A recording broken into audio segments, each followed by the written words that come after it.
Have you ever felt stuck in a situation, believing that there's no way out, even when options are available? Now, I'm not talking about a feeling you get sometimes or on rare occasions. I'm also not talking about factors that are not under your control.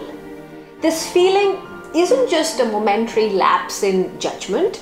It can be a deeply ingrained psychological pattern known as learned helplessness.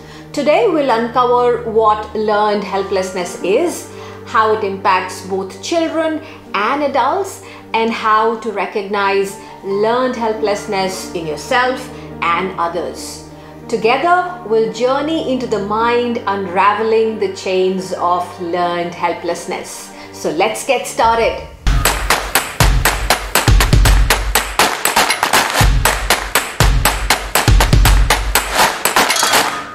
Hi everyone, my name is Aiena. I'm a flight attendant and a cabin crew trainer. Apart from travel, other topics that excite me are leadership, health and wellness.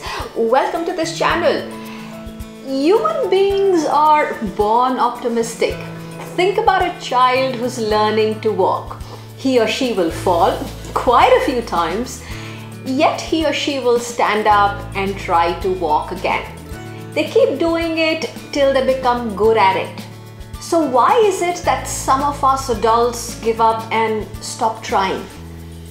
Imagine experiencing repeated situations where you have no control, or you think you have no control, and that nothing you do makes a difference. This constant powerlessness can lead to a state called learned helplessness. It's a phenomenon observed in both humans and animals when they have been conditioned to expect pain, suffering, or some form of discomfort without a way to escape it. Eventually, after enough conditioning, they stop trying to avoid that pain, even if there is an opportunity to truly escape it. This thinking pattern is not an innate trait.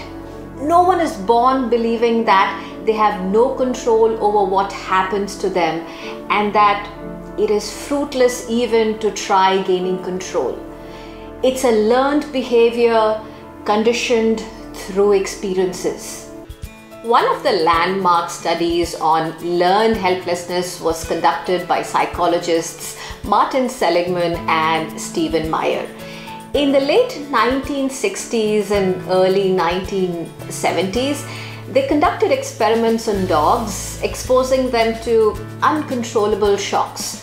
Now, some of you might find the details of this experiment upsetting, but such experiments were a common thing in the 60s and 70s. Obviously, it has changed quite a bit when it comes to what kind of experiments can be done and what can we put these animals through. So what they did in these experiments was that they created 3 groups of dogs. Dogs in group 1 were the control group and they were not administered any shocks. Dogs in group 2 were given electrical shocks that they could avoid by pressing a panel, and dogs in group 3 were also administered electrical shocks, but they were given no way to avoid them. They learned that they had no way to escape the shocks. Once these 3 groups had completed their first experimental manipulation, all dogs were placed in a box with 2 chambers. Dogs from group 1 and 2 were quite quick to figure out that all they needed to do was to jump over the barrier to avoid the shocks. But most of the dogs in group 3 didn't even attempt to avoid them. Over time, the dogs in the 3rd group learned to accept their fate even when they had an opportunity to escape. This experiment shed light on how persistent adversity can shape our beliefs about control and power. But this phenomenon isn't limited to laboratories and it actually extends to humans, affecting both children and adults. Children who are constantly told that they're not good enough, be it in their schools or at home, may stop trying to succeed, believing that they will eventually fail and it's just not worth trying. Adults too can feel trapped in their jobs or relationships, convinced that there's no way to improve their situation and that change is impossible.